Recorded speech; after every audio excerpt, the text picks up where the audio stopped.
So to kick off the afternoon session, I've asked Paul to make this as interactive as possible because where post-lunch is a little bit of the graveyard slot, and I'm sure he will be. Those of you who've seen Paul, he's spoken here at Nudgestock in 2 previous years, and after has 27 years of experience working in the city, he's going to give us a very interesting perspective on some of the issues and challenges around behavioural science with his talk on the loser's game. So please welcome Paul Craven. Thanks, Paul.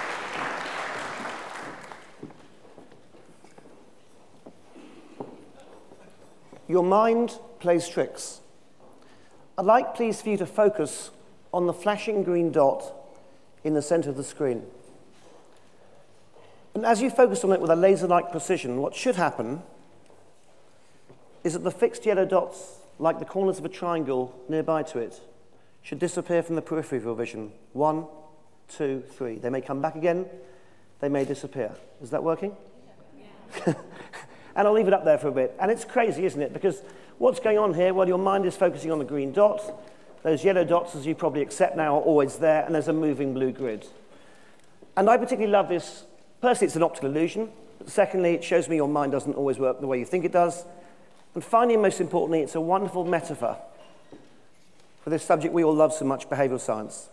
Because if you think about it, that flashing green dot in the middle could represent your tasks, your priorities, your focus. The blue grid in the background rotating represents the everyday background noise that we all have to put up with. So what do those yellow dots represent? Answer, what's going on in the corners of your mind, perhaps your biases. And of course, one of the messages that we know about behavioural science is that just being aware you have biases makes them much less dangerous. I'm particularly interested in the human brain from, one, in the crazy way it works, and two is, having worked in the city for almost 30 years, I often ask myself, how can this be applied to becoming better investors, better decision makers? And I'm going to look at one idea today, one potential solution that helps us overcome certain biases, particularly the overconfidence bias. Before I do, though, and I was asked to do this as it's the first lot of lunch, to remind you of one of the things we talked about before, pareidolia. There's a part of your brain called the fusiform gyrus that is able to recognize faces where faces don't exist. You've probably seen them in clouds or rock faces. And this is really the first example of pareidolia, the Mavakanzak pebble. And someone, or should I say something, because it wasn't Homo sapiens, picked this up 3 million years ago from a riverbed and carried it inland, and it was found in a cave miles from where it could have possibly been formed in the early 1900s. Now, you may say, well, hang on, what's so special about that? That is not handmade or chiseled. That is caused by erosion, being tossed and turned in a stream or a river. So as I say, someone, probably Australopithecus, saw it, picked it up, recognized the face, and carried it with him or her. You see pareidolia all over the place. I thought I'd show Rory some of my new favourite examples. The startled cheese. My friend Annabelle sent me that. Thanks, Annabelle. A bit darker, the next one. Any Thomas the Tank Engine fans here? Thomas the Tank Engine on crystal meth.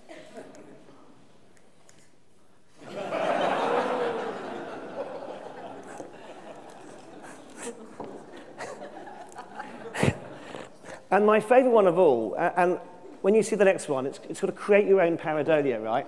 Because I defy you to go to a dinner party and not do this at your host's house. It's how to create a happy loo. Here we go. It's the world's simplest, easiest piece of pareidolia. You'll all be doing it at your friends' houses. Here we go.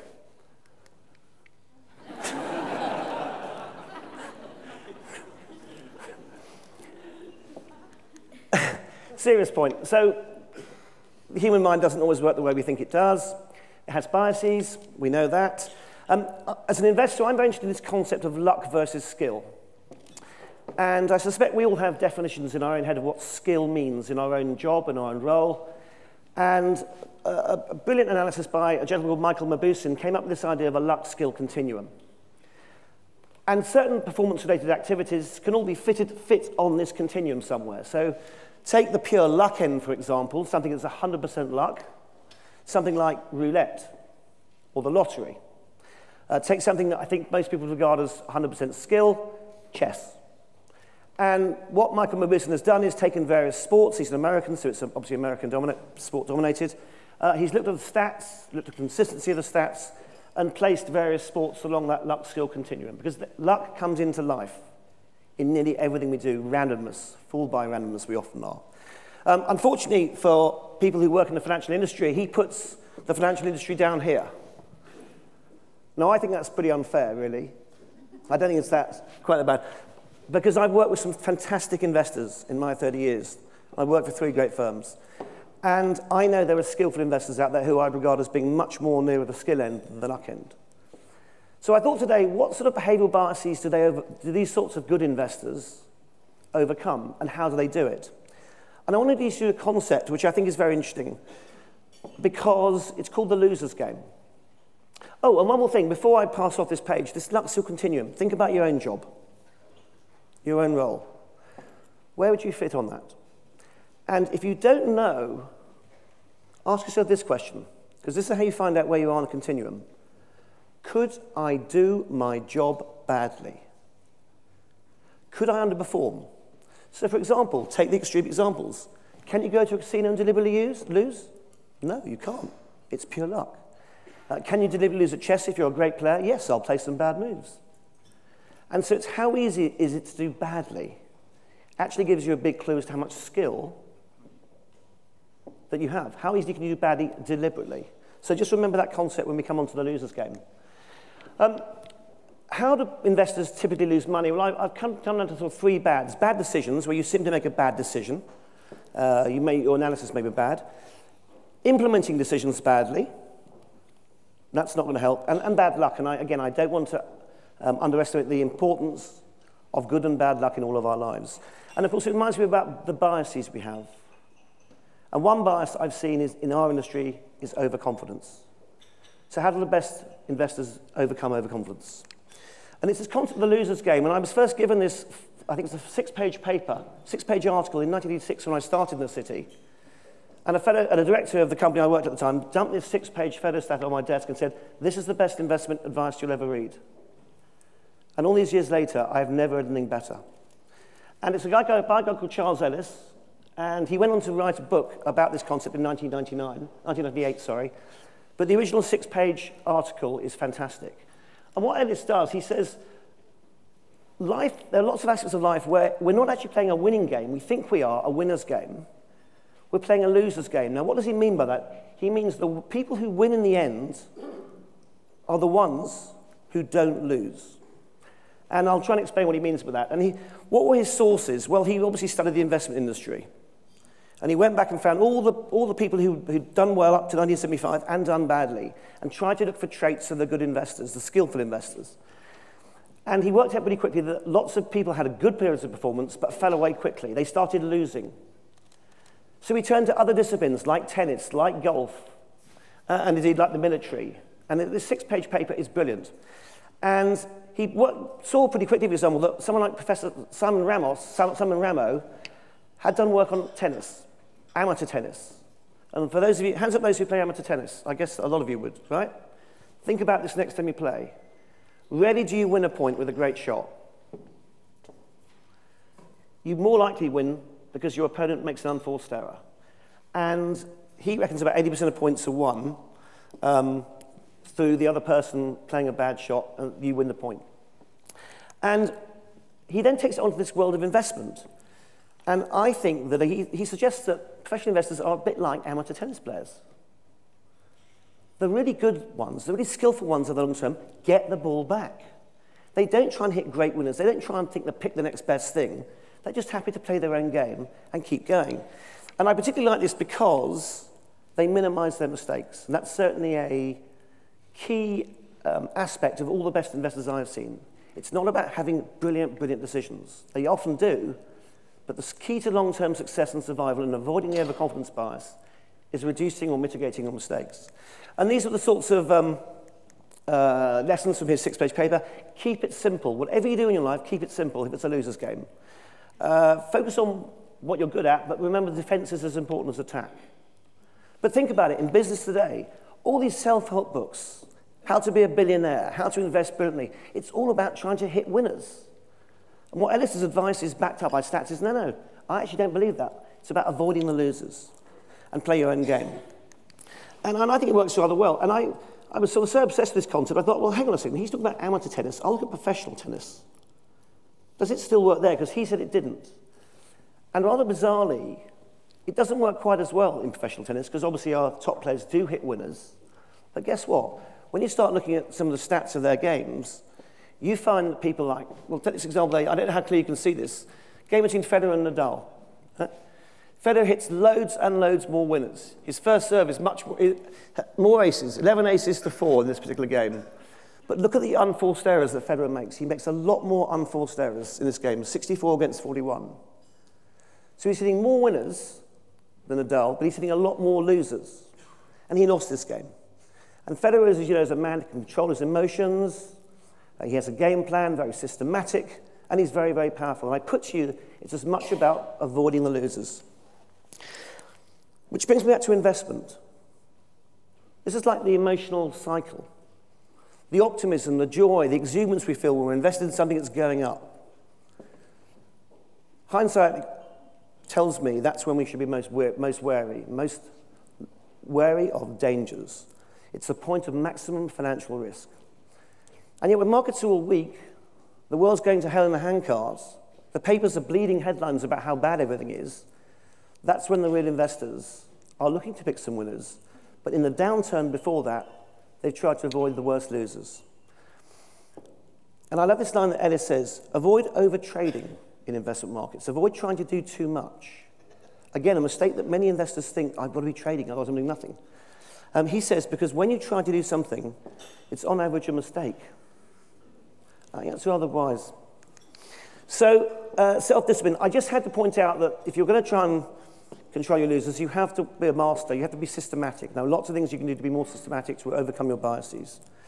And I wanted to show you a little clip of the only time I've ever seen Roger Federer lose his self-discipline.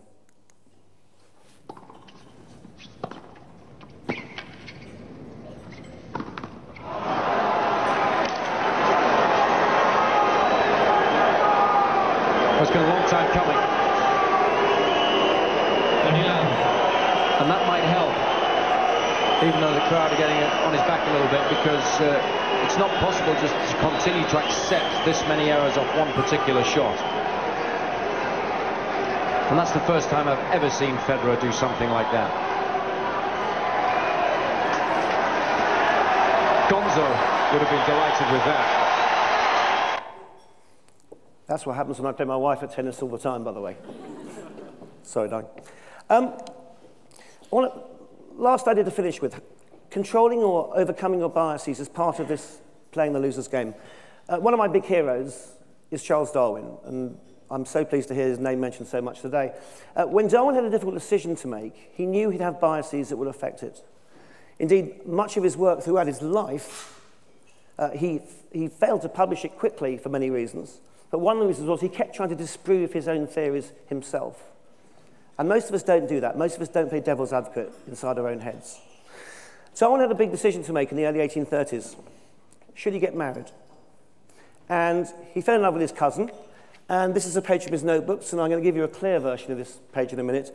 But at the top of the page it says, this is the question. On the left-hand side he says, marry, and lists all the reasons for marrying her. And on the right-hand side he says, not marry. And I love this approach because it reminds me that you have to sort of try and avoid your confirmation bias. Not, I think this is the way, and I'll put reasons to do it, and I'll filter out people and information doesn't agree with me. I'm going to try and find reasons on both sides of the ledger, and I don't care how crazy the reasons are, they may help me make a good decision. So these are the kind of things he was thinking about. Reasons to marry on the left-hand side. Children, it's nice. Companionship. Home, reasons not to marry. I won't have the freedom to go where I like, he argued. My choice of society will be more limited if I get married. Perhaps my wife won't like London. Then the sentence is banishment and degradation into an indolent, idle fool. A bit harsh, I feel, but it was a different time. But he ended up marrying her. And they had a very happy ending.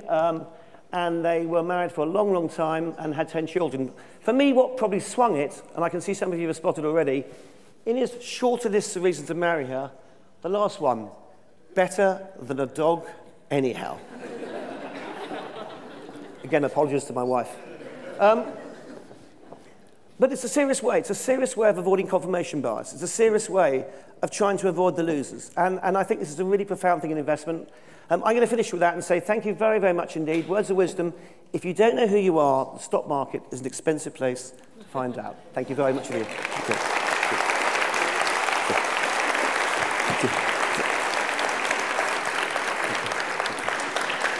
Thank you, Paul, very much indeed. That's absolutely fantastic. The point here, I think, is we've got time again for a couple of questions. I'll just give you a moment or two to think of one. It's a very, very interesting way of looking at the world for two reasons, I think. One of which is that status probably encourages us to optimize, in the sense that if you're in a competitive set of people, you're looking for winners to beat them relatively, because you get more heroic brownie points for doing so, even if what you might call avoiding catastrophe is more important. The interesting thing, there are several interesting things. One, anybody involved in programmatic advertising. I've asked this question. Should you actually set your algorithms for programmatic online advertising so that it seeks to optimize, or should you just have variation where in each generation you get rid of the worst 25%? So getting rid of the worst is one way in which evolution works, alongside selecting the best. And the relative weighting of those two is interesting. The second thing is that in many of our decisions, I think, our evolutionary instinct is to satisfy. There's a colleague of David Ogilvy's, actually, who's still alive, who I spoke to. He had this theory back in the 60s that people choose brand A over brand B, not because they think it's better, but because they're more certain that it's good. So he was almost ahead of prospect theory in that theory, that you'll pay quite a large premium to avoid a 1.5% chance of disaster. I would argue that brand preference is an example of actually playing the loser's game. Is a brand a guarantee of perfection? No. It's a pretty reliable guarantee of non-shitness. Yeah. And I equally go on and explain that in some senses, too, part of our brain, McDonald's is the best restaurant in the world. Not because it's very, very good, but it's very, very good at not being terrible, if you see what I mean. Yeah, it's fair. You won't, I don't just mean that the food won't disappoint. You won't get ill. You know, it has actually a lower chance of a significant negative than a Michelin-starred restaurant where, you know, some adventurous chef will give you botulism or whatever. So, I mean, my view is it's very strange because everything about the world of finance is geared, and actually the language of things like pensions is geared towards the assumption that people are trying to optimize. Yep. When in many ways, very little marketing conversation. There have been marketing campaigns. If only everything in life was as reliable as a Volkswagen, I guess, would count. There used to be a Hirondelle campaign when I was a kid, which said, it's about as likely as a Duff bottle of Hirondelle. This was when people were really afraid of bringing dud wine to a party, before they realized that if you do bring dud wine to a party, people just pretend to like it to look sophisticated. But there's something there which is where what you might call the instinctive part of the brain that can't talk, and how we really make decisions is at odds with how we think we should be making decisions. Yeah. I think, well, just a couple of points to pick up there. One is I think that our industry, my industry, the financial markets industry, historically has always been obsessed with winners because they're the glory folk. They're the ones you can put on the front page of the Wall Street Journal or the FT for good reasons. Yeah. But when it goes wrong, they're on the front pages again for very different reasons. Actually, what Ellis's research, and indeed that was in 1975, he updated it when he wrote the book in the late 90s, and it's been done subsequently, is that surviving actually moves you up the league tables pretty well over the long term. And yes, I have met very skillful investors in my time who do pick winners. But actually what most people want is exactly what you described as the McDonald's effect. Is it reliable? Yeah. And I will say this, I think the pensions industry has improved in one way a lot. When I started, I think there was more focus on maximising return. They didn't call it quite anything that vulgar, but they were looking to do that. In the last few years, probably because of the problems we've had, they've actually focused much more on what's the real benchmark of this fund, answer its liabilities, how do we minimise risk against its liabilities. So there's a lot more, I think, common sense come into the whole thing, which I think is part of the whole losers game thing. So I see improvements, but I still, you walk into a financial bookstore or a self-help, everything is about how to be the best winner in the world, how to be the next Steve Jobs, how to be the next Mark Zuckerberg, whatever it may be. And yet, in real life, none of us will ever get anything like that. So why don't we focus on what we really can achieve? And as I say, if you can get the ball back in tennis and not hit it in the net within the court... The payoff is ultimately higher from that than trying to... Because others won't be able to do that. Others will lose their head, lose their temper. So where I think it is hugely valuable, it's an incredibly interesting kind of mental reframing of things, which is you tend to assume, because just as language distorts, our language is, I'm trying to buy the best television. Now, actually, the difference between a good television and a very good television is pretty trivial. The difference between a good television and a shit television is immense. In darts, we aim at the triple 20 because we want to pretend we're a professional darts player. If you're not very good at darts, aim for the southwestern quadrant of the board. There are fewer low scores there, and you'll do better on average. But we have to pretend we're Phil the Power Taylor by going for the triple 20. That's just showing I'm down with the people, okay?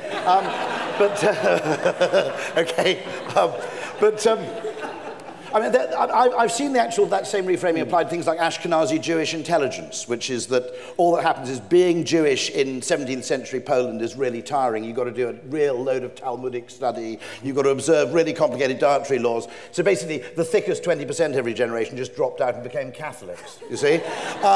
Anyway, I mean, this was actually a serious theory. But it's, the interesting thing about it is we tend to want to look at the world through an optimizer's perspective, whereas the Joel Raffleson, he was the David Ogilvy's copywriter, that thing, I'm just trying to avoid disaster here, doesn't get given nearly enough understanding. And the maths is subtly different, I think. I mean, I think that's... So, question, sorry, I mean, I've gone on... It's just a topic that fascinates me. Gentleman there, I was going to say gentleman with the beard, but in a social science context, saying with the beard doesn't really narrow you down. Gentleman with a pink shirt. Thank you. Yeah, there we go. So, effectively, perhaps you're saying sort of sublimation of the ego somehow to understand your weaknesses and your failings when you're tempering your decision making. But it made me think, I don't know much about investment, but there's these tracker fund things, aren't there, where a computer does it rather than a human altogether. So where does that fit into the picture? Well, there's a big debate about if you do accept the fact that investors have a lot of behavioural biases, what's the best way you can mitigate them? And if you believe in something called quantitative investment, you'll try and write algorithms that will take out some of the human bias that may go into it. I'm pretty happy with that as a concept. It's worked in some cases, but I'm also equally happy there are some good investors out there who do show long-term skill. But you absolutely highlighted it. It's trying to subsume, you used the phrase your ego. I would say just be aware you have some of the biases. Now, we're lucky enough this afternoon to have one of the world's experts on the optimism bias. And that, to me, is one of the big biases that we have in investment.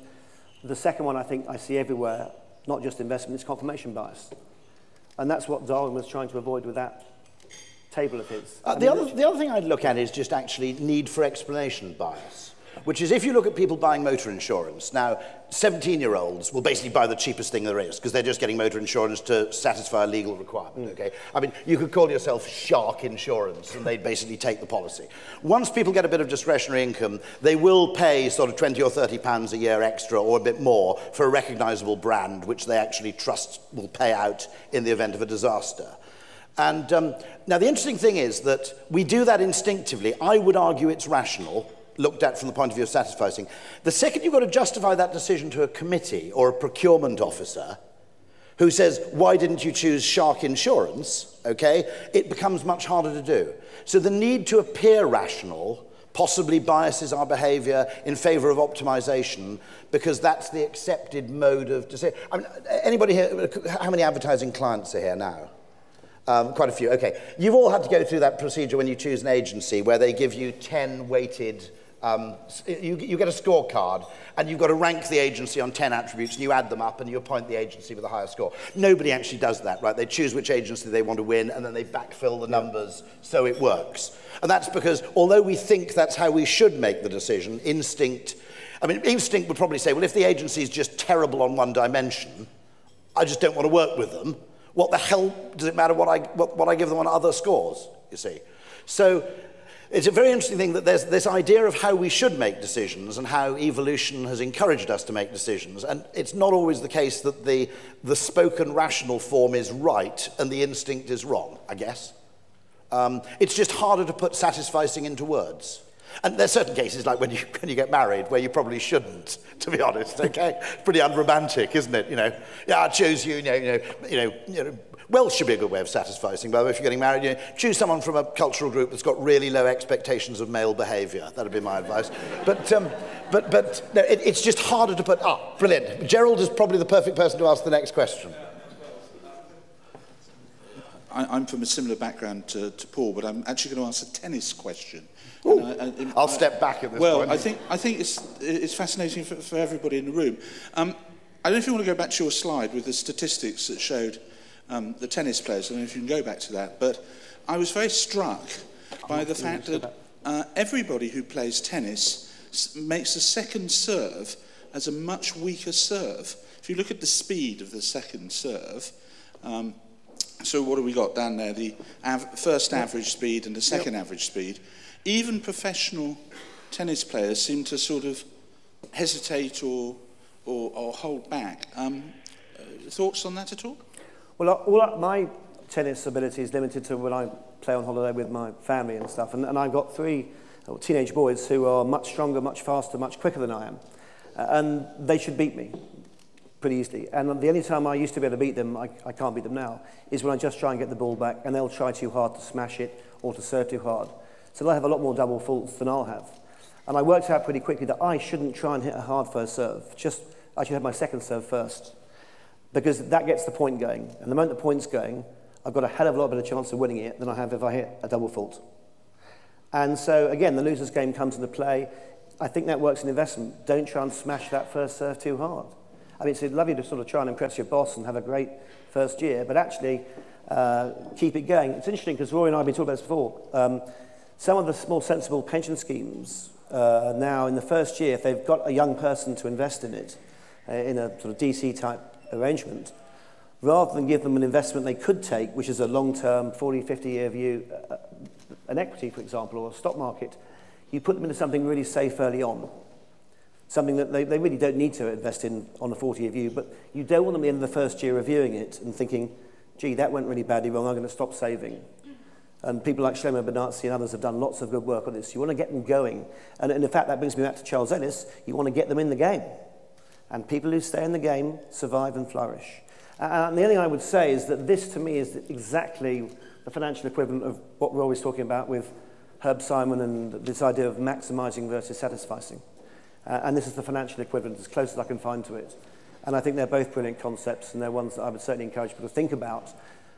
It's difficult because we want to be the best and win at everything, but actually it's better to be around and playing the game tomorrow and next week and next month and next year and keep going, because those are the true winners and survivors.